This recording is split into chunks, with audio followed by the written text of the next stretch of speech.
Hello students, welcome to Exia IS Academy. আমি যিটো polity and গভৰ্নেন্সৰ ওপৰত যিটো চিৰিজ আৰম্ভ কৰিছিলোঁ তাৰ আজি ছেকেণ্ড ডে।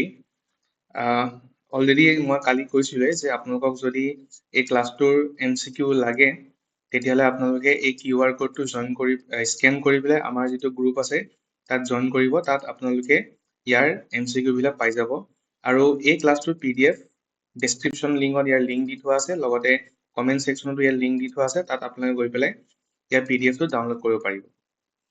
আমি অলৰেডি লাষ্ট ক্লাছত 5টা টপিক আমি অলৰেডি পঢ়িলো। আজি আমাৰ 6 নম্বৰ টপিক হয়। মই ডেইলি 5টা টপিক লওঁ। তো আজি আমাৰ আজিৰ দিনটোৰ আমাৰ ফাৰ্ষ্ট টপিক হৈছে CP ৰাধাকৃষ্ণন। তেখেত হৈছে ইণ্ডিয়াৰ 15th vice president of India. Okay, তো আমি দেখা পাইছিলো যে CP ৰাধাকৃষ্ণন তেখেতক স্বৰ্ণ ইন কৰা হৈছে as a 15th vice president of India because Jagdeep Dhankhar তেখেতৰ হেল্থ ইছ্যুৰ কাৰণে তেখেতে ৰিজাইন দিলে। তো ইয়াত আমি গম পাব লাগে, বেচিকেলি প্ৰিলিমছৰ কাৰণে আমি গম পাব লাগে যে আমাৰ বৰ্তমান ভাইচ প্ৰেচিডেণ্ট কোন হয় আৰু তেখেত কিমান নম্বৰ ভাইচ প্ৰেচিডেণ্ট হয়, বা তাতকৈ বেছি ইম্পৰ্টেণ্ট হয় যে ভাইচ প্ৰেচিডেণ্টৰ ইলেকশ্যন প্ৰচেছটো কেনেকুৱা হয়, আমি সেই বস্তুটো বুজি পোৱাটো বেছি ইম্পৰ্টেণ্ট হয়। আৰু লগতে আমি এই বস্তুটো গম পাব লাগে যে ইণ্ডিয়াৰ যোন ভাইচ প্ৰেচিডেণ্ট হয় তেখেতে লগতে কাম কৰে as the chairman of Rajya Sabha. Chairman of Rajya Sabha.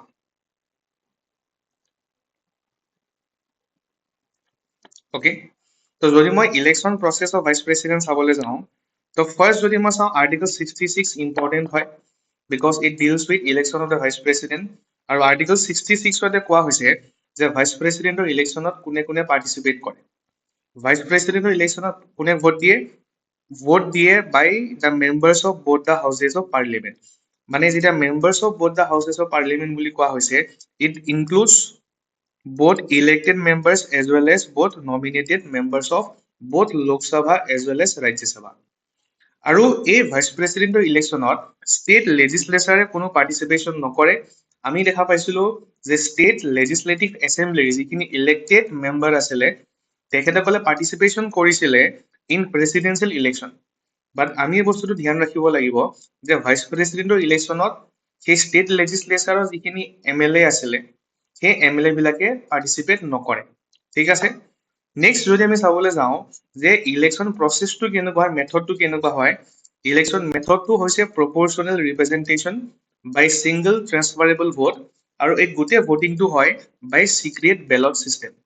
Okay, ইয়াতে তোমালোকে মোক কমেণ্ট ছেকশ্যনত জনাবা আমি যেতিয়া ভোট দিবলৈ যাওঁ নহয়, আমি কাক ভোট দিছো কোনো গম নাপায়। আমাৰ চিষ্টেমটো বেচিকেলি কেনেকুৱা চিক্ৰেট চিষ্টেমতে হয়।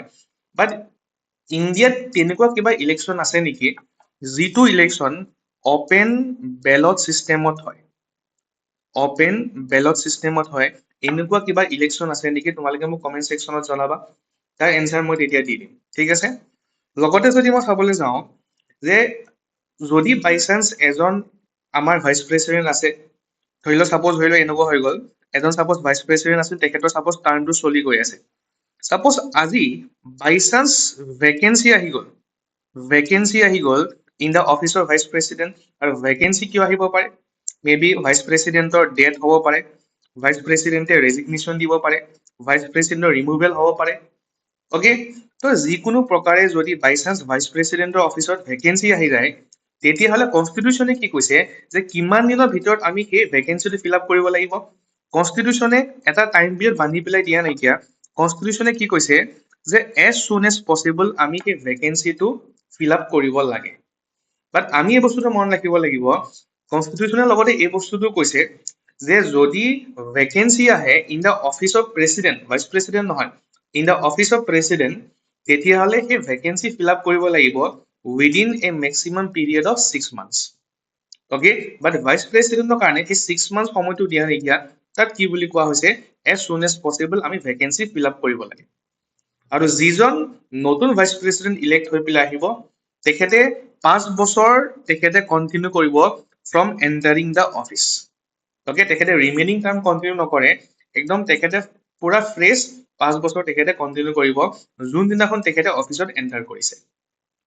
অ'কে, নেক্সট ভাইচ প্ৰেচিডেণ্টৰ যিটো ইলেকশ্যন মানে অফিচত সোমোৱাৰ আগতে তেখেতৰ কি হ'ব? শপত গ্ৰহণ হ'ব। শপত গ্ৰহণ তেখেতক কৰোৱাব কোনে? প্ৰেচিডেণ্ট অফ ইণ্ডিয়াই তেখেতক সেই শপত গ্ৰহণটো কৰোৱাব।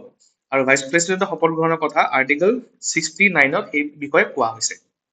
মোৰঅভাৰ যদি মই presidential and vice president election act 952 চাবলৈ যাওঁ, তাত কোৱা হৈছে যে ভাইচ প্ৰেচিডেন্টৰ ইলেকশ্যনৰ ক্ষেত্ৰত নমিনেশ্যনৰ ক্ষেত্ৰত 20 জন প্ৰপ'জাৰ্ছ লাগিব আৰু 20 জন ছেকেণ্ডাৰ্ছ লাগিব, আৰু লগতে এটা 15,000 চিকিউৰিটি ডিপজিট কৰিব লাগিব। আৰু এই ভাইচ প্ৰেচিডেন্ট ইলেকশ্যনত ৰিটাৰ্ণিং অফিচাৰ হিচাপে কাম কৰে the secretary general of Lok Sabha বা ছেক্ৰেটাৰী জেনেৰেল অফ ৰাজ্যসভা। ৰোটেশ্যনত এবাৰ মানে সেই বস্তুটো কৰা হয়, এবাৰ লোকসভাৰ ছেক্ৰেটাৰী জেনেৰেল আৰু নেক্সট বছৰ ৰাজ্যসভা তোমাৰ ছেক্ৰেটাৰী জেনেৰেল তেখেতসকল ৰিটাৰ্ণিং অফিচাৰ হিচাপে কাম কৰে। মোৰভাৰ মই অলৰেডি কৈছো বেলট চিষ্টেমত হয়, বেলটটো আল্টিমেটলি চিক্ৰেট বেলট হয়, আৰু কোনো পাৰ্টিয়ে এই ইলেকশ্যনৰ ক্ষেত্ৰত কোনো হুইপ ইছ্যু কৰিব নোৱাৰে। ঠিক আছে, তো এইখিনি আছিল regarding the vice presidential election. Next আমি দেখা পাইছিলো নিউজত আছিলে ৰিগাৰ্ডিং এণ্টি ডিফেকশ্যন ল। অ'কে, তো আমি সেইটো কাৰণে অলপমান এণ্টি ডিফেকশ্যন ল বিষয়ে আমি অলপমান চাব লাগে। তো যদি মই ডিফেকশ্যন মানে কি যদি চাব যাওঁ, ডিফেকশ্যন মানে কি হয়? ভাঙি পেলাই ওলাই যোৱা। মই আজি এটা পাৰ্টিত আছো, কাইলৈ মই আৰু এটা পাৰ্টিত যাম, সেইটো কি বুলি কোৱা হয়? ডিফেকশ্যন বুলি কোৱা হয়। তো এতিয়া চোৱা, মই যদি সঘনাই যদি পাৰ্টি সলাই পেলাই থাকো, তেতিয়াহ'লে কি হ'ব? ডেমক্ৰেচি আনষ্টেবল হৈ যাব। আমাৰ চৰকাৰ আজি আছে, চৰকাৰ কাইলৈ নাইকিয়া হৈ যাব পাৰে, কাইলৈ বেলেগ চৰকাৰ আহিব। মোৰঅভাৰ তোমালোকে চোৱা, যদি মই কাৰোবাক ভোট দিছো because he was contesting from a particular party, আৰু ইলেকশ্যন জিকি যোৱাৰ পিছত নিজৰ বেনিফিটৰ কাৰণে সেই মানুহজনে যদি পাৰ্টিটো সলাই দিয়ে, তো মই ইমান কষ্ট কৰি পেলাই ভোট কিয় দিবলৈ গ'লো? তো মোৰ কি হ'ব? এটা সময় এনেকুৱা আহি যাব যোনদিনাখন আমাৰ ডেমক্ৰেটিক চিষ্টেমটোৰ ওপৰত মোৰ আস্থা, মোৰ বিশ্বাস নাইকিয়া হৈ যাব। তো সেইটো কাৰণে কি কৰা হৈছিলে? এই এণ্টি ডিফেকশ্যন ল বনোৱা হৈছিলে।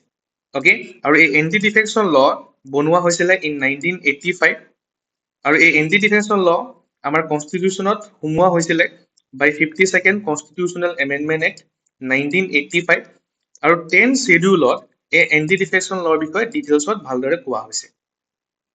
তো যদি মই এণ্টি ডিফেকশ্যন ল চাবলৈ যাওঁ, যে কোনবিলাক গ্ৰাউণ্ডছৰ আণ্ডাৰত এজন MP বা MLA বা এজন লেজিছলেটৰক ডিছকুৱালিফাই কৰিব পৰা যায়, সেই প্ৰভিজনবিলাক যদি চাব যাওঁ, প্ৰথম কথা ইয়াত কি কোৱা হৈছে যে এজন যদি লেজিছলেটৰে নিজৰ পাৰ্টিৰ পৰা ভলেণ্টেৰিলি ৰিজাইন দি দিয়ে, অ'কে, অৰ তেখেতৰ পাৰ্টিটো এৰি দিয়া নাইকিয়া, বা তেখেতে এটা বেলেগ পাৰ্টি জইন কৰিছে, তেতিয়াহ'লে তেখেতক ডিছকুৱালিফাই কৰি দিয়া হ'ব আণ্ডাৰ এণ্টি ডিফেকশ্যন ল।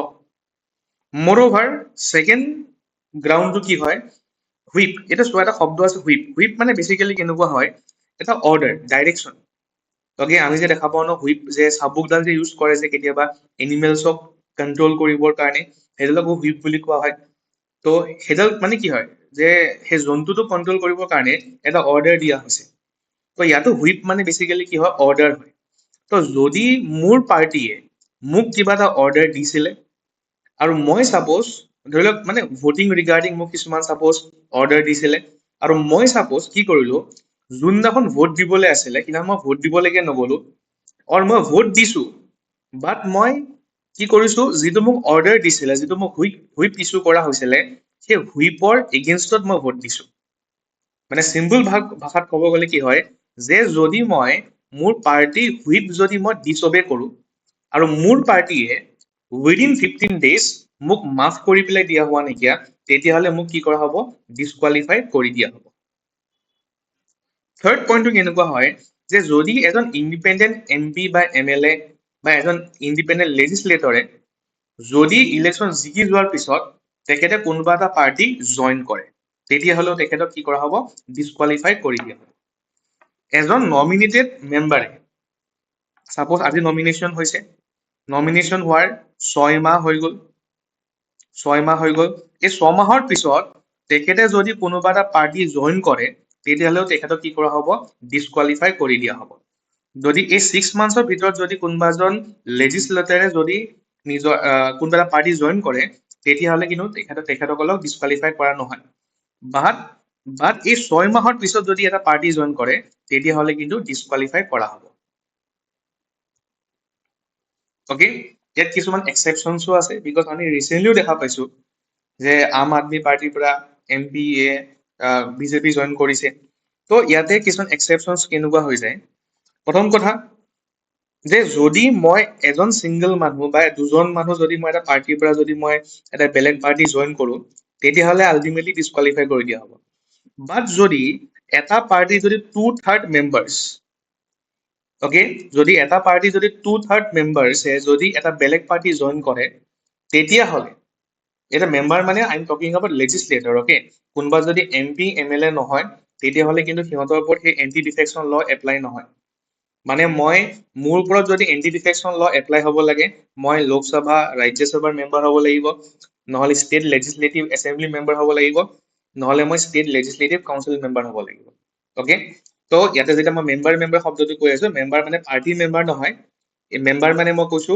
যে মানে তোমাৰ MP MLA বা MLC বা আল্টিমেটলি ক'ব গ'লে মানে লোকসভা ৰাজ্যসভাৰ MP হয় ঠিক আছে তো ইয়াতে যদি কি হয় চোৱা তো যদি এটা পাৰ্টি যদি 2/3 লেজিছলেটৰে যদি এটা বেলেগ পাৰ্টি জইন কৰে তেতিয়াহ'লে কিন্তু সেইটো কি নহ'ব ডিছকুৱালিফিকেশ্যন নহ'ব সেইটো বস্তু মনত ৰাখিবা ওকে নেক্সট তোমালোকে চোৱা আমাৰ যিমানবিলাক প্ৰিজাইডিং অফিচাৰ আছে এক্সেপ্ট ৰাজ্যসভা চেয়াৰমেন ওকে আৰু ৰাজ্যসভা চেয়াৰমেন কোন হয় ৰাজ্যসভা চেয়াৰমেন হৈছে ভাইচ প্ৰেচিডেণ্ট অফ ইণ্ডিয়া ৰাজ্যসভাৰ চেয়াৰমেন আমাৰ কি হয় ভাইচ প্ৰেচিডেণ্ট অফ ইণ্ডিয়া তো এই মানুহজনৰ বাহিৰে আমাৰ যিমানবিলাক প্ৰিজাইডিং অফিচাৰ আছে সিহঁতো কি হয় সেই হাউচটোৰে মেম্বাৰ হয় তো যদি মই লোকসভাই চাব যাওঁ চাব দিছ ইজ লোকসভা ওকে লোকসভাৰ প্ৰিজাইডিং অফিচাৰ কোন হয় লোকসভাৰ স্পীকাৰ বা লোকসভাৰ ডেপুটি স্পীকাৰ এই লোকসভা স্পীকাৰ বা লোকসভা ডেপুটি স্পীকাৰ আল্টিমেটলি কি হয় they are the members of Lok Sabha okay they are the members of Lok Sabha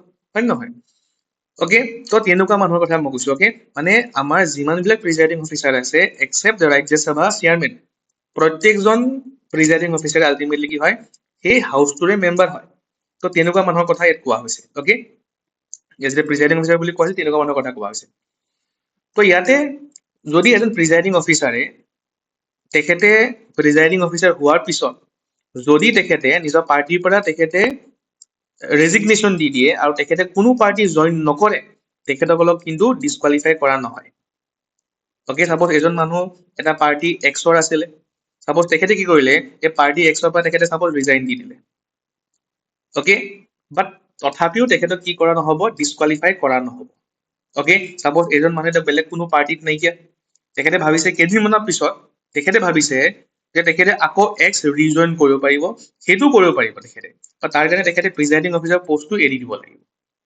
okay তো সেইটো এক্সেপশ্যন হয় ঠিক আছে মোৰ অভাৰ মনত ৰাখিবা এণ্টি ডিফেকশ্যন লৰ ক্ষেত্ৰত কোনে ডিচাইড কৰিব যে মানুহজনক ডিছকুৱালিফাই কৰিব লাগে নালাগে সেইটো হৈছে হাউচটোৰ প্ৰিজাইডিং অফিচাৰ আৰু এণ্টি ডিফেকশ্যন লত কোনো টাইম পিৰিয়ড দি থোৱা নাইকিয়া ডিচাইড কৰিবৰ কাৰণে যে কিমান দিনৰ ভিতৰত ডিছকুৱালিফাই কৰিব লাগে মোৰ অভাৰ প্ৰিজাইডিং অফিচাৰে যিটো ডিচিশ্যন দিব that is final and binding moreover তোমালোকে চোৱা এই কেছটো বহুত ইম্পৰ্টেণ্ট হয় কিহতো হলোহান কেছ ইয়াত কি কোৱা হৈছে যে এজন প্ৰিজাইডিং অফিচাৰে যিটো ডিচিশ্যন দিব that decision is subjected to judicial review কোৰ্টে ৰিভিউ কৰিব পাৰে ওকে মোৰ অভাৰ সুপ্ৰিম কোৰ্টে এটা বেলেগ কেছত সুপ্ৰিম কোৰ্টে এই বস্তুটো কৈছে যে the speaker must decide defection cases within a reasonable time period okay because কেতিয়াবা এনেকুৱা হৈ যায় যে প্ৰিজাইডিং অফিচাৰ বিলাকে বাইচনেছ দেখায় আৰু নিজৰ পাৰ্টি যদি কোনোবা এজন মানুহে যদি এনেকুৱা কিবা এটা কাম কৰিছে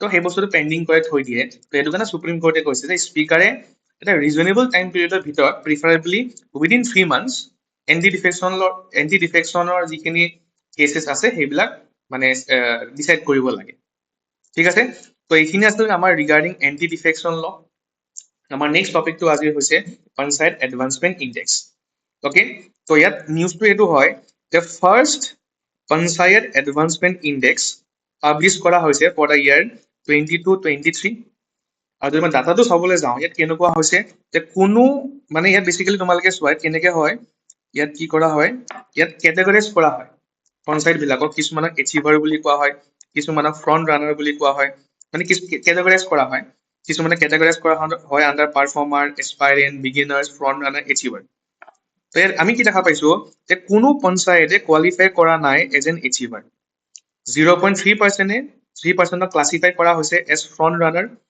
35.8%ক ক্লাছিফাই কৰা হৈছে এজ পাৰফৰ্মাৰ্ছ আৰু 61.2% ক্লাছিফাই কৰা হৈছে এজ এছপাইৰেণ্ট এণ্ড 2.7% এজ বিগিনাৰ। ইয়াত তোমালোকে চোৱা এই যে এখন ইয়াত তোমালোকে চোৱা ইয়াত কোনোৱে নাইকিয়া A প্লাছত, মানে ইয়াত কি হৈছে 80% কোনোৱে নাইকিয়া, কোনো তেনেকুৱা পঞ্চায়ত নাইকিয়া। অ'কে, তো প্ৰশ্ন আহি গ'ল এতিয়া এই পঞ্চায়ত এডভান্সমেণ্ট ইণ্ডেক্সটো কেনেকুৱা হয়। অ'কে, তো বেচিকেলি কেনেকুৱা চোৱা এইটো এটা মানে এটা টুল হয়, এটা মাল্টি ডোমেইন মাল্টি চেক্টৰেল টুল হয়, আৰু এই ইণ্ডেক্সটো থ্ৰু দি পেলাই এছেছ কৰা হয় পঞ্চায়তবিলাকৰ হলিষ্টিক ডেভেলপমেণ্ট, পাৰফৰ্মেন্স আৰু প্ৰগ্ৰেছ এইবিলাক গোটেই ইণ্ডিয়া এক্ৰছ ইণ্ডিয়া এই বস্তুটো এছেছ কৰা হয়। অ'কে, আৰু ইয়াত বেচিকেলি ক'ব গ'লে কেনেকুৱা হৈ যায় তোমাৰ এইটো ডেভেলপ কৰা হৈছে by ministry of statistics and programme implementation. Okay, আৰু ইয়াত বেচিকেলি 435 ইউনিক লোকেল ইণ্ডিকেটৰ্ছ থাকে, and this 435 indicators are aligned towards you can say localization of sustainable development goals. Okay, তো এই 9টা থিম যদি তোমালোকে চোৱা এই 9টা থিম হয় বেচিকেলি ইয়াতে দি থোৱা আছে। ঠিক আছে, আৰু ইয়াত এটা সৰু ইনফৰমেশ্যন মই দেখিবা তোমালোকে যে নেশ্যনেল পঞ্চায়তী ৰাজ ডে কেতিয়া চেলিব্ৰেশ্যন কৰা হয়, 24 এপ্ৰিলত চেলিব্ৰেশ্যন কৰা হয়। অ'কে, নেক্সট আজি আমাৰ টপিক হৈছে ফিজিকেল হেল্থ ইণ্ডেক্স। এই ফিজিকেল হেল্থ ইণ্ডেক্স ৰিলিজ কোনে কৰে, নীতি আয়োগে ৰিলিজ কৰে, আৰু 2026 ফিজিকেল হেল্থ ইণ্ডেক্স তো ৰিলিজ কৰা হৈছে, আৰু এইটো হৈছে ছেকেণ্ড এনুৱেল এডিশ্যন। তো বেচিকেলি তোমালোকে চোৱা ইয়াত কি হৈছে চোৱা ফিজিকেল তোমালোকে ইকনমিক্সত পঢ়িছে চাগে, মই ইমান ইলাবৰেট নকৰোঁ যে ফিজিকেল হেল্থ বা ফিজিকেল পলিচি মানে কি হয়। অ'কে, আৰু ফিজিকেল হেল্থৰ ওপৰতো মানে চৰকাৰৰ বহুত নিয়ম নীতি থাকে, পাৰ্লিয়ামেণ্টে ল বনাই থৈছে। অ'কে, যে ইমানখিনি এনেকুৱা হ'ব লাগে।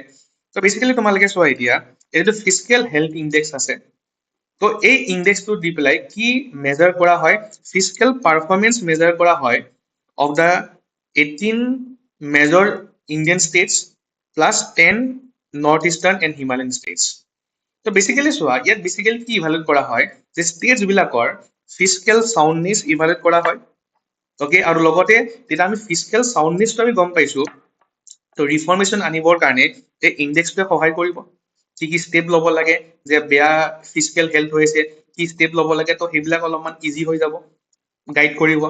অ'কে, আৰু বেচিকেলি কেনেকুৱা হয় চোৱা যে আমাৰ যিখিনি পলিচি মেকিং আছে নহয়, সেই পলিচি মেকিং বিলাক কি হ'ব, কি মানে এতিয়া evidence based physical policy making হ'ব এতিয়া, কাৰণ আমাৰ লগত এটা ইণ্ডেক্স আছে য'ত আমি গম পাইছো যে ষ্টেটখনৰ এনেকুৱা অৱস্থা হৈ আছে, তো পলিচি বনাবৰ কাৰণে আমাৰ লগত কি থাকিব, আমাৰ লগত এটা ডাটা আছে যিটোৱে পলিচি মেকাৰ্ছ বিলাকক বহুত সহায় কৰিব। অ'কে, এতিয়া এই যিটো ফিজিকেল হেল্থ ইণ্ডেক্স হয় ইয়াত বেচিকেলি 5টা পিলাৰ আছে, তোমালোকে এইটো মনত ৰাখিবলৈ পৰীক্ষাৰ কাৰণে, quality of expenditure, revenue mobilisation, physical prudence, debt index আৰু ডেট ছাষ্টেইনেবিলিটি। আৰু এই ইণ্ডেক্সত বেচিকেলি 4টা ভাগত ভাগ কৰা হয় গোটেই ষ্টেট বিলাকক, এচিভাৰ্ছ, ফ্ৰণ্ট ৰানাৰ্ছ, পাৰফৰ্মাৰ্ছ আৰু এছপিৰেশ্যনেল। অ'কে, ইয়াত এতিয়া আমি গম পাব লাগে যে যিটো ইণ্ডেক্স ৰিলিজ কৰা হৈছিলে 2026-ৰ, তাত কোনবিলাক ষ্টেট কেনেকুৱা আছিল, অসম কেনেকুৱা আছিল, নৰ্থ ইষ্টৰ ষ্টেটবিলাক কেনেকুৱা আছিল। যদি মই এচিভাৰ্ছটো চাবলৈ যাওঁ, উৰিষ্যা, গোৱা, ঝাৰখণ্ড ইয়াক কেটেগৰাইজ কৰা হৈছে এজ এচিভাৰ্ছ।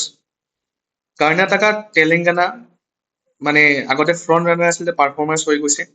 মোৰবা তোমালোকে চোৱা যদি মই নৰ্থ ইষ্টত চাবলৈ যাওঁ, among the north eastern and Himalayan states, কাৰণ 10খন আছিল নহয় ইয়াতে নৰ্থ ইষ্ট আৰু হিমালয়ান ষ্টেটছত, তাত টপ কোনে কৰিছে, অৰুণাচল প্ৰদেশ, তাৰপিছত উত্তৰাখণ্ড, তাৰপিছত ত্ৰিপুৰা, তাৰপিছত মেঘালয়, তাৰপিছত আসাম। বস্তুটো বুজি পাইছা, তো এটলিষ্ট আমি এই ক্ৰনলজি গম পাব লাগে যে নৰ্থ ইষ্ট আৰু হিমালয়ান ষ্টেটছৰ ভিতৰত কোনখন ষ্টেটত টপ কৰিছে আৰু অসম কিমান নম্বৰ পজিশ্যনত আছে। অ'কে, তো এইখিনি আমাৰ এক্সামৰ কাৰণে আমি মনত ৰাখিব লাগে। নেক্সট আহিলে আজি আমাৰ last topic, that is finance commission of India. Okay, তো আমি গম পাওঁ 16 ফাইনেন্স কমিশ্যন বৰ্তমান চলি আছে। অ'কে, ইয়াৰ চেয়াৰমেন হৈছে শ্ৰী অৰবিন্দ পানাগৰিয়া, তেখেত আগতে মানে নীতি আয়োগৰ ভাইচ চেয়াৰমেন আছিলে। অ'কে, আৰু এইটো অলৰেডি পৰীক্ষাত সুধিছে যে 16 ফাইনেন্স কমিশ্যনৰ টাইম পিৰিয়ডটো কিমান হয়, 2026 to 27 to 2030 to 31। অ'কে, এইটো ফাইনেন্সিয়েল ইয়েৰত এই ফাইনেন্স কমিশ্যন চলিব। এতিয়া চোৱা আমাৰ যিটো 16 ফাইনেন্স কমিশ্যনৰ এটা মেইন ৰেকমেণ্ডেশ্যন হয়, এই ৰেকমেণ্ডেশ্যনটো হৈছে যে চেণ্টাৰৰ যিটো ফিজিকেল ডেফিচিট আছে এইটো ৰিডিউচ কৰিব লাগে to 3.5% of GDP by 2030-31। Okay আৰু এই ফাইনেন্স কমিশনৰ এইবিলাক মেম্বাৰ হয় তোমালোকে এইবিলাকো অলপমান চাই ল'বা কোন কোন মেম্বাৰ্ছ হয় এতিয়া পৰীক্ষাত এইবিলাক বস্তু সুধি দিয়ে ওকে তো যদি মই এতিয়া পলিটি পাৰ্সপেক্টিভত চাবলৈ যাওঁ যে ফাইনেন্স কমিশন অফ ইণ্ডিয়াৰ কোনটো আৰ্টিকল 280 বহুত ইম্পৰ্টেণ্ট হয় ওকে ইয়াত কোৱা হৈছে যে প্ৰত্যেক 5 বছৰৰ মূৰে মূৰে প্ৰেসিডেন্ট অফ ইণ্ডিয়াই ফাইনেন্স কমিশন অফ ইণ্ডিয়াক এষ্টাব্লিছমেণ্ট কৰিব লাগে ইয়াত এজন চেয়াৰমেন আছে আৰু 4জন মেম্বাৰ্ছ আছে আৰু এই 4জন members they are expert in finance economics or public administration তো বেসিক্যালি ফাইনেন্স কমিশন অফ ইণ্ডিয়াৰ কামটো কি হয় ফাইনেন্স কমিশন অফ ইণ্ডিয়াই ৰেকমেণ্ডেশ্যন দিব লাগে the sharing of net proceeds of taxes between the union and the states মানে centre আছে ষ্টেট আছে তো চেণ্টাৰ আৰু ষ্টেটৰ মাজত পইচা বিলাক যেটো নেট প্ৰচিডছ অফ টেক্সেছ আছে ওকে সেই নেট প্ৰচিডছ অফ টেক্সেছ বিলাক কেনেকে ডিস্ট্ৰিবিউশন কৰিব লাগে ৰেশনেলি কি হ'ব কি গ্ৰাউণ্ডছৰ ওপৰত বেছ কৰি পেলাই বা কি ক্ৰাইটেৰিয়াৰ ওপৰত বেছ কৰি পেলাই পইচা বিলাক ডিস্ট্ৰিবিউশন কৰিব লাগে তো এই ফাইনেন্স কমিশন অফ ইণ্ডিয়াই ৰেকমেণ্ডেশ্যন দিয়ে এইটো বস্তু মনত ৰাখিবা এইটো ৰেকমেণ্ডেশ্যন দিয়ে গভৰ্ণমেণ্টে মানিবও পাৰে নামানিবও পাৰে এই বস্তুটো মনত ৰাখিবা কিন্তু ওকে জেনেৰেলি দেখা পোৱা যায় গভৰ্ণমেণ্টে মানিয়ে লয় ওকে বেসিক্যালি কোনবিলাক tax suppose income tax GST বা বিভিন্ন আৰু যেনেকে বেলেগ বেলেগ চেন্ট্ৰেল টেক্স আছে যিবিলাক চেন্ট্ৰেল গভৰ্ণমেণ্টে কালেকশ্যন কৰে তো তাৰ পৰা এটা এমাউণ্ট কি কৰে ষ্টেট বিলাকলৈ ট্ৰান্সফাৰ কৰি দিয়া হয় okay on the basis of recommendation given by Finance Commission of India. Moreover, Finance Commission of India কি কৰে যিখিনি কেতিয়াবা এটো দেখা পোৱা যায় যে পঞ্চায়ত আৰু মিউনিচিপালিটি বিলাকৰ ফাইনেন্সেস বিলাক কেনে ষ্ট্ৰেংথেন কৰিব লাগে তাৰ কাৰণে আলটিমেটলি কি কৰে মেজাৰ্স প্ৰভাইড কৰে মোৰওভাৰ আৰ্টিকল 275 ৰ আন্ডাৰত যিবিলাক ৰেভিনিউ ডেফিচিয়েন্ট ষ্টেট থাকে সিহঁতক কাৰণে কিছুমান গ্ৰান্টৰ ৰেকমেণ্ডেশ্যন দিয়ে পইচা দিবৰ কাৰণে কয় ওকে বেসিক্যালি মানে কি হয় চোৱা যে ফাইনেন্স কমিশন অফ ইণ্ডিয়াৰ মেইন কাম কেনেকুৱা হৈ যায় যে সিহঁতে এডভাইসও দিয়ে এক্সপেণ্ডিচাৰ কণ্ট্ৰলৰ ওপৰত ডেট কণ্ট্ৰলৰ ওপৰত বা ফিস্কেল ৰিফৰ্মছ আনিবৰ কাৰণে আলটিমেটলি ৰেকমেণ্ডেশ্যন দিয়ে ওকে তো এইখিনি আছিল regarding finance commission of India মোৰ এবাৰ তোমালোকে এটা বস্তু মন কৰা যেটো আমাৰ 16 ফাইনেন্স কমিশন আছে সেই 16 ফাইনেন্স কমিশনে কিহৰ হিচাপত পইচাবিলাক বা কি ক্ৰাইটেৰিয়াৰ ওপৰত বেছ কৰি পেলাই পইচাবিলাক ভাগ কৰিবলৈ কৈছে ইয়াত তোমালোকে যদি চোৱা ইয়াত তোমালোকক কিছুমান ক্ৰাইটেৰিয়া দি থোৱা আছে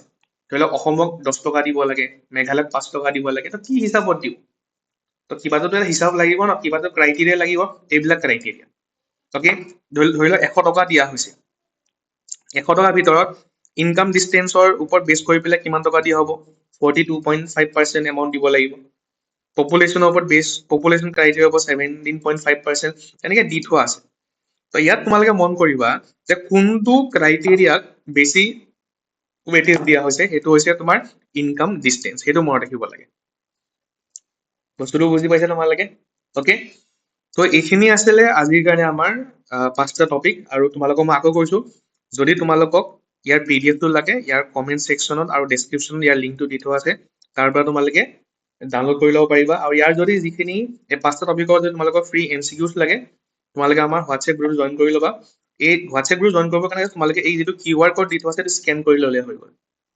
ঠিক আছে okay that's all for today thank U